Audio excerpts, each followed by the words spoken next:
Saudi আরবে কফিলের দিন শেষ। কফিল পদ্ধতি থাকছে না। দীর্ঘ 50 বছর অপেক্ষার পর গণার পর সৌদি প্রবাসীরা এই সংবাদটুকু ইতিমধ্যে পেতে যাচ্ছেন।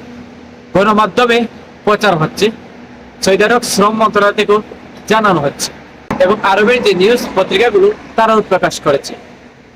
সৌদি আরবে প্রায় 1,30,00,000 প্রবাসীরা কফিল পন্থা থেকে, কফিল পদ্ধতি থেকে বের হতে পারবে।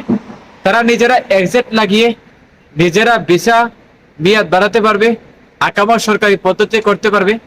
কারা কারা এই সুযোগটুকু পাবে, কারা কারা এই সুযোগটুকু পাবেন, এই নিয়ে চমৎকার একটা ভিডিও আমার পেজের মধ্যে আপলোড হচ্ছে। তবে হ্যাঁ, সৌদি আরবে কফিল পদ্ধতি থাকছে না, এটা খুব দ্রুত উঠে যাবে 2030 সালের আগেই। অপেক্ষা থাকুন প্রবাসী ভাইরা এই সুসংবাদটি জানার জন্য। আর এই নিয়ে গুরুত্বপূর্ণ একটা তথ্যবহুল ভিডিও আবার পেজে আপলোড হয়েছে, ওখান থেকে দেখে আসতে পারেন।